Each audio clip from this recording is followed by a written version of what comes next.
নমস্কার সকলকে। আজ নিয়ে এলাম নতুন আরও একটি রেসিপি নিয়ে। এই প্রচণ্ড গরমে ভারী কিছু খেতে একদমই ইচ্ছা করে না, তাই আজ বানাচ্ছি খুবই হালকা ও সুস্বাদু বেগুন আর আলু দিয়ে পাবদা মাছের পাতলা ঝোল। কম মশলায় একদমই হালকা এই পাবদা মাছের ঝোল একবার খেলে বারবার খেতে ইচ্ছা হবে। তবে চলুন শুরু করা যাক। নিয়েছি পাবদা মাছ, সামান্য একটু পেঁয়াজ কুচি, লঙ্কা কুচি, টমেটো, আলু আর বেগুন। প্রথমেই প্যান গরম করে তাতে নিয়ে নেব বেশ খানিকটা তেল। তেল গরম হয়ে এলেই মাছে নুন হলুদ মাখিয়ে মাছটা হালকা করে ভেজে নেব।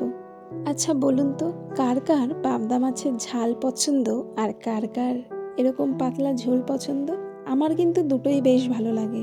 আপনাদের কেমন লাগে অবশ্যই কিন্তু কমেন্টে জানাবেন। কথা বলতে বলতে দেখুন মাছটা ভাজা হয়ে গেছে। এবার মাছটাকে তুলে নেব। মাছটা তুলে নেওয়ার পর ওই তেলেই আলুটাকে হালকা ভেজে নেব। আলুটা ভাজার সময় অবশ্যই নুন হলুদ দিতে ভুলবেন না। আলু হালকা ভাজা হয়ে এলেই আলুটা তুলে নেব আর ওই তেলের মধ্যেই বেগুনগুলো ভেজে নেব। বিয়ের পর রান্নার তেমন কিছু জানতাম না, তাই রান্নাঘরে ঢুকলেই আগেই ফোনটা নিয়ে মাকে ফোন করতাম যে কিভাবে কি করব। এই রকম অভিজ্ঞতা বোধহয় আমাদের কম বেশি সকলেরই আছে। যাই হোক, কথা বলতে বলতে বেগুনটা ভাজা হয়ে গেছে। এবার প্যানে কিছুটা তেল দিয়ে ফোড়ন দেব কালো জিরে আর কুচিয়ে রাখা পেঁয়াজটা হালকা করে ভেজে নেব। পেঁয়াজটা হালকা ভাজা হয়ে এলেই তার মধ্যে দিয়ে দেব কুচিয়ে রাখা লঙ্কা আর সামান্য একটু জিরে বাটা। এবার ভালো করে কষিয়ে নেব। জানেন তো, ভিডিও বানাতে বানাতে কদিনে যেটুকখানি বুঝলাম, ভিডিও বানানোটা খুবই সহজ, তবে ভিডিও এডিট করা আর ভয়েস দেওয়াটা খুবই কঠিন কাজ। তবে সব শেষে আপনাদের ভালোবাসা পেলে সব কিছুই সহজ হয়ে যায়।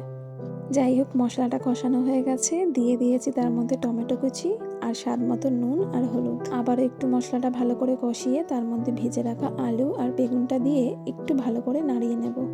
আলু আর বেগুন মশলার সঙ্গে ভালো করে মিশে গেলে তাতে দিয়ে দেব পর্যাপ্ত পরিমাণের জল। এবার ঢাকা দিয়ে রেখে দেব 5 মিনিটের জন্য। 5 মিনিট পর আমাদের আলু আর বেগুন ভালোভাবে সেদ্ধ হয়ে গেছে। এবার এর মধ্যে দিয়ে দেব ভেজে রাখা মাছ। মাছটা দিয়ে আবারও 2 মিনিট ভালো করে ফুটিয়ে নিলেই তৈরি হয়ে গেল আমাদের আজকের রেসিপি পাবদা মাছের পাতলা ঝোল। আজকের রেসিপিটা কেমন লাগলো অবশ্যই কমেন্টে জানাতে ভুলবেন না।